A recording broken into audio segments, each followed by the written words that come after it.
SBI બેંકમાં દિવસદાટે 50 લાખની લૂંટ, ક્રાઇમ બ્રાન્ચે કર્યો મોટો ખુલાસો। નમસ્કાર, તમે જોઈ રહ્યા છો સતર્ક પોલીસ ટાઈમ્સ અને પ્રતિનિધિ વિકાસ વર્માની રિપોર્ટ। સુરત શહેરમાં આવેલી એસબીઆઈ બેંક શાખામાં થયેલી ચોંકાવનારી લૂંટની ઘટનાએ સમગ્ર શહેરમાં હાહાકાર મચાવી દીધો છે।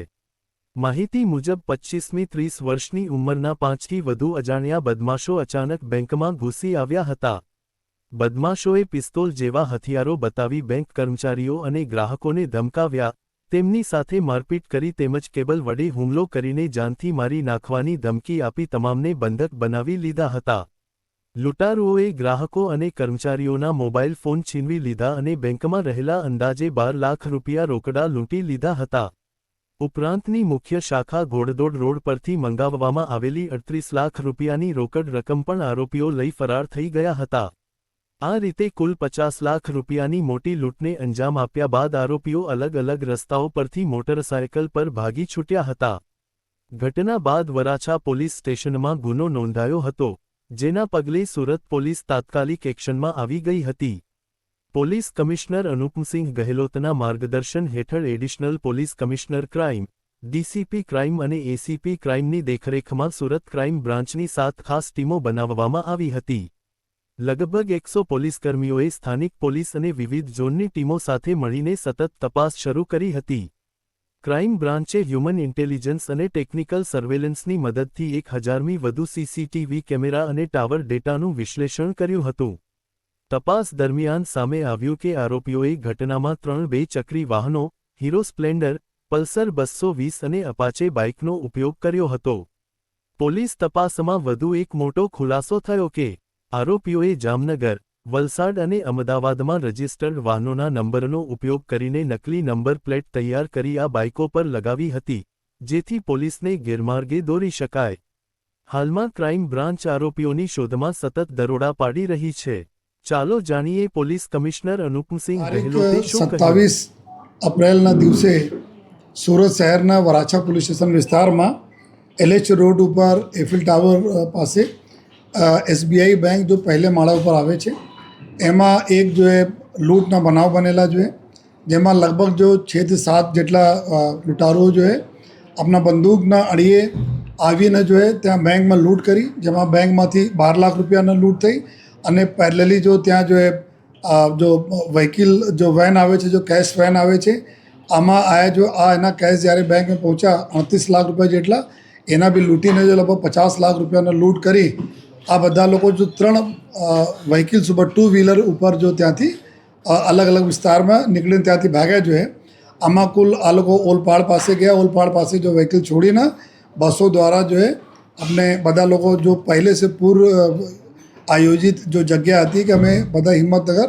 આપણા બસ સ્ટેશન ઉપર બધા લોકો મળશે પોતપોતાના તરીકે અહીંયાથી ભાગ્યા પછી ત્યાં મળીને પછી અલગ અલગ વિસ્તારોમાં ત્યાંથી જો અલગ અલગ રાજ્યોમાં જો નીકળી ગયા જોઈએ।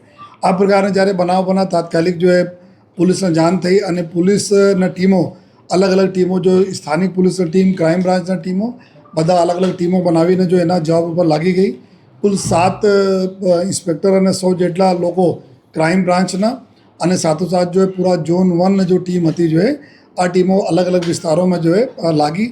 કુલ અમે લોકો જે તે વખતે જો તમામ જો પુરાવો મેળવ્યા બેંકમાંથી જો અમે ફૂટેજીસ મળ્યા જો આજુબાજુમાં કુલ 1000 જેટલા સીસીટીવી કેમેરાઓના ટીમો જો એના પૂરા જો સર્ચ કરી જો એના જો સ્ક્રુટની કરી જો અને એના હિસાબથી જો એવું અમે લોકો જો રૂટ ગાડી બધા જો નક્કી કરે અને પછી શહેરમાં આવેલા અમારા તમામ જેટલા બી કેમેરાઓ છે, આ જો અમારા નેટવર્ક જે સુરત સિટીના જો એના ઉપરથી જો કેમેરામાં અમે લોકો જોયા જોઈએ તો એના બેક ટ્રેક કરતા ગયા જો અને બેક ટ્રેક કર્યા પછી એવું અમને જાણવા મળ્યા જોઈએ કે લગભગ 2 મહિનાથી આ ગેંગના ઘણા બધા મેમ્બર અહીંયા સુરતમાં જહાંગીરપુરાના જો ઉગત કેનાલ છે એના કેનાલ પાસે જો એક ભાડામાં મકાનમાં રાખીને લગભગ 2 મહિનાથી રહેતા હતા અને ત્યાં જો રેકીને કામગીરી કરવાના ઘણા વખત આ લોકો બેંક ગયા અને આ જો બેંકની સ્થિતિ એવી હતી કે ત્યાં હતા બધા કન્સ્ટ્રક્શનના કામ ચાલે છે જો જેના લીધે બંને બાજુ ખોદાણ થયેલા છે, બહુ ઓછા ટ્રાફિકવાળા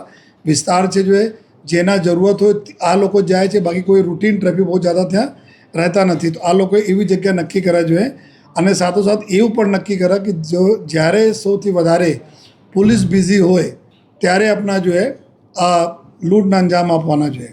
27 એપ્રિલના દિવસ એવા હતા કે 26 એપ્રિલ મહાનગરપાલિકાની ચૂંટણી હતી, 28 એપ્રિલના દિવસે જો કાઉન્ટિંગ હતી, તો બધા એના ખબર હતા કે સમગ્ર પોલીસ જો એમના ઇલેક્શનમાં મોડી રાત તક આમાં બિઝી રહેવાની છે. નેક્સ્ટ ડે જો પોલીસના મૂવમેન્ટ થોડા ઓછા રહેશે જોઈએ, ત્યારે આ લોકો જો પ્લાન કરે કે 27 એપ્રિલ જો અમે લોકો આ લૂંટ કરીશું. અને એના પછી જો જ્યારે આ આરોપીઓનો અમે લોકો જો ટ્રેક કરવાના ચાલુ કર્યા, ત્યારે એવા ખબર પડી કે જો જ્યાં આ લોકો રહેતા હતા જો એનાથી જો મકાનના માલિક હતા એના થોડા બહુ ડાઉટ થયા, તો ત્યાંથી છોડીને વેડ રોડ પાસે જો બીજા મકાનો લઈ લીધા જોઈએ અને વેડ રોડ પાસે બીજા મકાનોમાં હતા જોઈએ. અને પછી જો આ લૂંટનો અંજામ કર્યા પછી જ્યારે જો તપાસ થઈ, તપાસમાં તમામ અમે લોકોને જેટલા બી પુરાવા હતા જો સીસીટીવીના પુરાવા હોય, બીજા ઘણા બધા પુરાવા ભેગા કર્યા અને હ્યુમન ઇન્ટેલિજન્સ વગેરેનો ઉપયોગ કર્યા પછી જો એવું જાણવા મળેલ જોઈએ કે આ લોકો પાસે જો 3 વ્હીકલ હતી.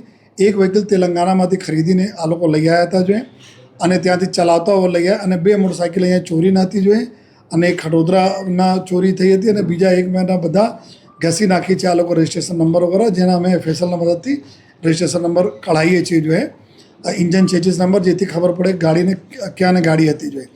અને પછી જો આ જો પૂરા આરોપીઓના જો મોડસ ઓપરેન્ડી એવું હતી જોઈએ કે આપના એક ગેંગ છે. હું આપને નટસેલ બતાવવા માંગીએ છીએ કેવી રીતે આ બધા જો પ્લાન બનાવ્યો જોઈએ.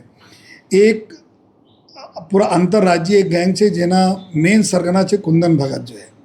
આ કુંદન ભગત અત્યારે પટનાના બેઉર જેલમાં સિરિયસ ગુનાઓમાં જો જેલમાં છે જોઈએ.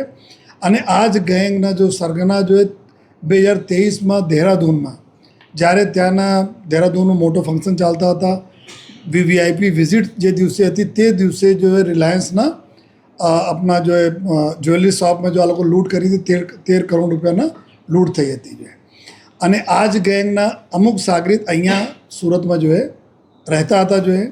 આ લોકો એવું નક્કી કરે કે જેટલા બી લોકો આ પ્રકારના ગુનાઓમાં સામેલ હોય, અલગ અલગ જેલોમાં એકબીજા સાથે કોન્ટેક્ટમાં આવ્યા હોય, આ લોકોને કોન્ટેક્ટ કરીને ત્યાંથી અહીંયા સુરત મોકલવાના ચાલુ કર્યા જોઈએ. જેથી જ્યારે બધા ગેંગ મેમ્બર અહીંયા ભેગા થયા તો એકબીજાને કોઈ ઓળખતા પણ નહીં હતા, એકબીજા બારેમાં વધારે કોઈ જાણતા પણ નહીં હતા.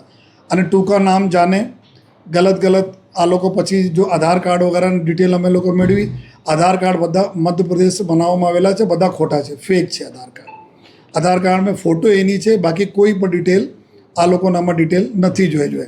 તો ગેંગના મોડસ ઓપરેન્ડી એવું હતી જોઈએ કે આપણા અલગ અલગ રાજ્યોના જો એકદમ ક્રિમિનલ છે, જો આ પ્રકારના ગુનાઓમાં વેપન, આર્મ્સ એક્ટ, લૂંટ, ડકૈતીમાં સામેલ હોય, એના કોન્ટેક્ટ કરીને અહીંયા મોકલે. અહીંયા એના જો માણસ હતા જોઈએ, આ માણસ બધાને લેવા જાય અને લઈ આવે અને પછી સાથે રાખે જોઈએ અને જેટલા જરૂરત છે એટલા જ પરિચય એકબીજામાં કરાવે એકબીજા સાથે અને ટૂંકા નામ આપે જોઈએ. અને એક વ્યક્તિને 4, 5 નામ તરીકે હોય, ઉર્ફે, જેથી કોઈને સાચું નામ એના ખબર નહીં હોય, કોણ ક્યાંના રહેવાસી હોય, આ બી આપસમાં આ લોકો વાત નહીં કરતા હતા.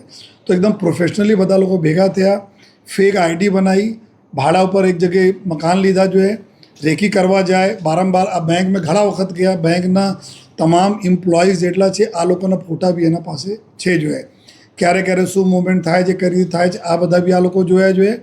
પછી જોઈએ જ્યારે અહીંયા સે લૂંટ જ્યારે કરી જોઈએ, લૂંટ કર્યા પછી જ્યારે ભાગે અહીંયાથી જો ટીમો અમારી જો અમારા સીસીટીવીને જો અમે ખંગાલા અને બીજા જો પુરાવાના આધારે જો ટીમ અમારી યુપી પહોંચી જોઈએ. યુપીમાં આ રાયબરેલીમાં આ જો એક જે આરોપી 2 આરોપી પકડાય છે, એક આરોપી છે શુભમ ઠાકુર અને એક બીજા છે વિકાસ સિંહ રાજપૂત જોઈએ. જો શુભમ ઠાકુર છે આ આરોપી અહીંયા ક્રાઇમ કરવા માટે બેંક ડકૈતીમાં સામેલ હતા જોઈએ. આ અહીંયા તો રાયબરેલીમાં એના એક દુકાન છે, કાપડની દુકાન ચલાવે છે, નાની દુકાન છે એની જોઈએ. ત્યાં ગયા, ત્યાંથી પછી જોઈએ એના ખબર હતી કે પોલીસ ટીમ પાછળ છે, તુરંત જગ્યા ડેલી જગ્યાઓ ચેન્જ કરે. તો રાયબરેલી 3 માણસ ગયા જોઈએ. જો જેટલા બી 7 વ્યક્તિઓ જો લૂંટ કરવા આવ્યા હતા, આમાં 3 લોકો રાયબરેલી ગયા જોઈએ. રાયબરેલીમાં 1 દિવસ રોકાયા, બાકી 2 માણસો ત્યાંથી અલગ થઈ ગયા. આ શુભમ ત્યાંથી ચેન્જ કરીને આપણી જગ્યા ગોંડા ગયા જોઈએ. પછી ગોંડા છે પછી ત્યાં અયોધ્યા ગયા જોઈએ અને અયોધ્યા પાસે જ અમારી ટીમે જે યુપી પોલીસના મદદથી જોઈએ અમે ત્યાંથી જોઈએ એના પકડાયા જોઈએ. અને વિકાસ રાજપૂત જો એના આશ્રય આપતા હતા જોઈએ, જો એના જો સગવડતા ઊભી કરી કે એના ક્યાં જોઈએ એના રહેવા માટે જો વ્યવસ્થાઓ કરી અને ત્યાં પકડાય. અને ₹8,000 આ જો લૂંટના પૈસાનો જો ડિસ્ટ્રીબ્યુશન પછી થવાના હતા એમાં અત્યારે ખર્ચા પેટે જો એના ઓનલાઈન ₹98,000 જો શુભમને મળ્યા, જેનાથી ₹93,000 એના પાસેથી રિકવર કરવામાં આવેલા છે. 3 મોબાઈલો રિકવર કરવામાં આવેલા છે. આ 2 આરોપીઓ જો આપણે પાસે લઈ આવ્યા તો વિકાસ એના આશ્રય અત્યાર સુધી જો પુરાવા મળ્યા છે તપાસમાં એના આશ્રય આપવામાં અને પછી જો શુભમ છે, શુભમના ઉપર 2 ગુનાઓ દાખલ થયેલા છે. એક આર્મ્સ એક્ટના ગુના છે, બીજા એના ઉપર જો બિહારમાં બ્રહ્મપુરા પોલીસ સ્ટેશનમાં મર્ડરના ગુના દાખલ થયેલા છે લૂંટ સાથે જો. તો આ પ્રકારના આ ક્રિમિનલ છે. અત્યાર સુધી અમે લોકોને બીજા બી કરીબ આના સિવાય જો 7 જેટલા બીજા આરોપીઓનો બી અમારા લોકોના તપાસમાં ખોલા છે, જેના પાછળ અમારી ટીમ અલગ અલગ રાજ્યોમાં અમારી ટીમો અત્યારે કામ કરી રહી છે સ્થાનિક પોલીસના મદદથી જોઈએ.